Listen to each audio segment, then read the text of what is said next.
So good morning mga boss, update tayo. So nung Lunes nga po pala is nakapaglatag na tayo ng lung spot. Which is yung nauna natin na mga ginawa doon banda. Then dito naman is nagtemporary kami ng bubong ng corrugated yun. Which is yung luma naman na bubong niya. Kasi sobrang init. Siyempre yung paghahaluan. Then yung sa baba. Kahit pa paano may lilim tayong masisilungan pag after nating halimbawa. So sobrang init na talaga. Kaya ayun. Papakita ko lang yung progress ng gawa natin yan. As of 1 month po natin ngayon mga lods. So 1 month and 3 days po tayong gumagawa dito. Ito na po yung progress. Nasa pinaka-pader na po tayo ng pinakabilang gilid. Ayan, may latag na rin tayo ng pamakuan. Yung tubular po ginamit natin. Para hindi na tayo mag-brace pa sa kabilang side.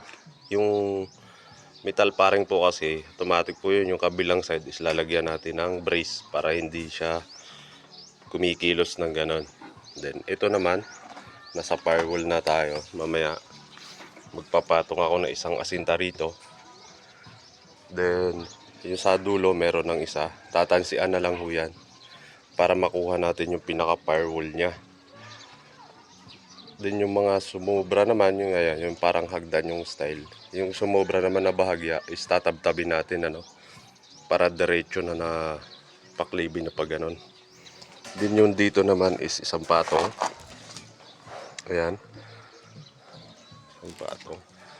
Yung part naman na yan, yung pagitan nitong expand na to, din yung sa expand dun sa may firewall is UUPin natin yung yero pag anong paplaisin natin. Kumbaga, yung dito sa side na to, itong baba, is UUPin natin ng plais.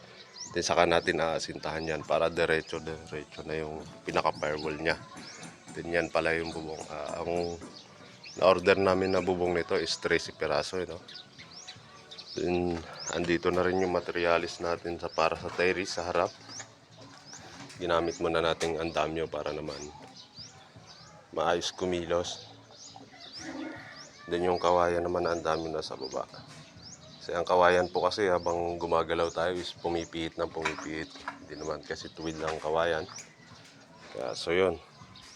Then, ito naman yung materialis natin para sa terrace. No? So yung pinakaharap is tubo yung ano natin. Yung poste natin yan. Dalawa yan. Dalawang tubo. Bali magiging 3 tubo din. Yung kabilang pader is kabilang poste is semento. Gawa sa semento. Dito natin gagawin yon dito. Yan sa part na to. Yan. Yung doon sa may mohon, malapit sa mohon is semento po yung boss. Then pagitan ng semento, then dito sa ano, pinaka service door o service gate is tubo na yan. Then tubo rito, tubo roon. Pagdating naman sa taas, isasampa lang natin sa biga. Yung pinaka ano natin, yung pinaka rafter papunta rito.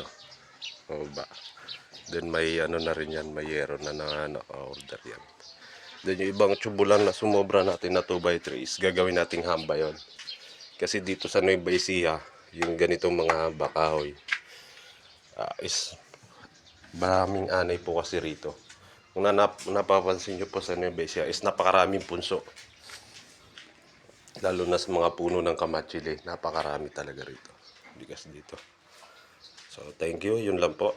So after ng buong maghapon is nagawa na natin. Kung kanina umaga is hagdan-hagdan yung pinaka-firewall na yan. Is ngayon is kaya nakaporma na. Yan. Then yung PVC po na yan is yan po yung pinaka-pasingawan ng inidoro or sa CR. Para maganda yung ano ng drain or pag-flush ng dumi. Then ito naman yung sobra natin. Doon naman natin nilagay.